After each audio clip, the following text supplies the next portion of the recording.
അർച്ചനയ്ക്ക് പെട്ടെന്നൊരു തീരുമാനം എടുക്കാൻ പറ്റില്ലെന്ന് എനിക്കറിയാം.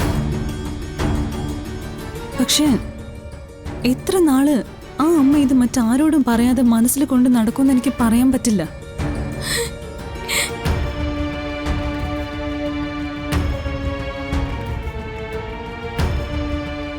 ഏത് നിമിഷവും അമ്മയുടെ നിയന്ത്രണം വിട്ടുപോകും. ചിലപ്പോൾ പൊട്ടിത്തെറിക്കും. ചിലപ്പോൾ അർച്ചനയെ കാണാൻ ഗൂഗിൾ സാറിന്റെ വീട്ടിലേക്ക് വന്നെന്നും വരും. അങ്ങനെ സംഭവിച്ചാ അതൊരു വലിയ ദുരന്തമായി മാറും. അർച്ചനെ, ഒരു തുള്ളി രക്തം പോലും പൊടിയാതെ ഒരു സർജറിയും നടത്താൻ ഈ ലോകത്ത് ഒരു ഡോക്ടർമാർക്ക് സാധ്യമല്ല. അതുപോലെ ആരെയും വേദനിപ്പിക്കാതെ ഇതിനൊരു തീരുമാനത്തിലെത്താനും സാധിക്കില്ല.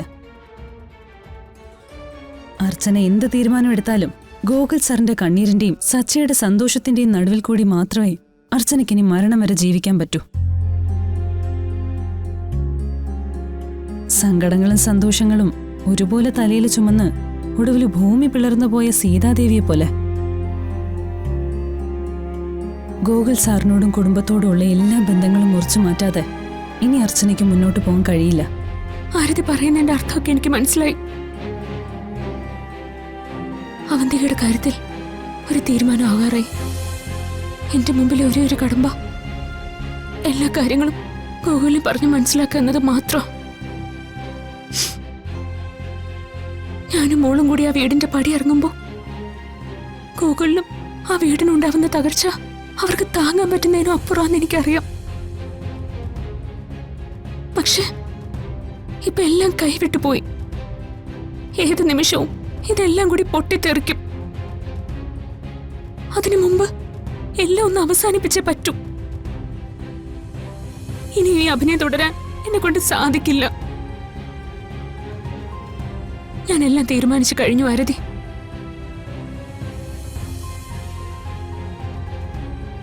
ഉടനെ തന്നെ എല്ലാം അവസാനിപ്പിച്ച് സച്ചേന്റെ ജീവിതത്തിലേക്ക് ഞാൻ തിരിച്ചു പോവും. എന്റെ മുമ്പിൽ അതല്ലാതെ വേറൊരു മാർഗവുമില്ല. സീതാദേവിയെ പോലെ ഭൂമി പിളർന്ന പാതാളത്തിലേക്ക് പോവേണ്ടി വന്നാ അതിന് ഞാൻ തയ്യാറാ.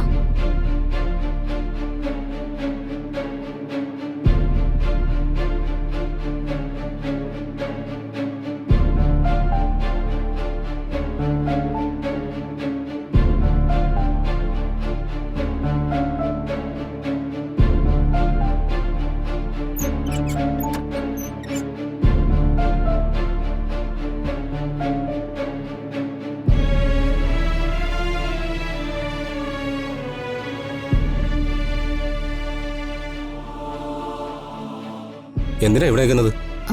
മോൾ ഇതുവരെ വന്നില്ല. അതിന് മോൾ എപ്പോഴേ പോയല്ലോ. പോയോ? അയ്യോ, ആരുടെ കൂടെ?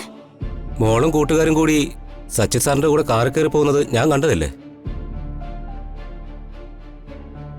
ഞാൻ വിചാരിച്ചു മോളെ കൂട്ടാൻ സച്ചിൻ സാറിനെ ഏൽപ്പിച്ചതാണെന്ന്. ഇല്ല, മോളെ കൂട്ടിവരാൻ ഞാൻ ആരെയും ഏൽപ്പിച്ചിട്ടില്ല. എന്തായാലും കൂട്ടുകാരുടെ കൂടെ പോയിട്ടുണ്ട്. അവരെ തന്നെ വീട്ടിൽ കൊണ്ട് വിടുമായിരിക്കും. മാഡം, സച്ചിൻ സാറിന്റെ നമ്പർ ഉണ്ടെങ്കിൽ ഒന്ന് വിളിച്ചു നോക്ക്. അല്ല,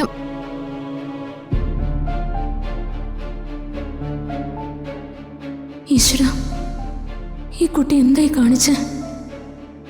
മോളെ സച്ചേട്ടൻ കൊണ്ടുപോയെന്ന് ഗോകുലിനോട് ഞാൻ എങ്ങനെ പറയും?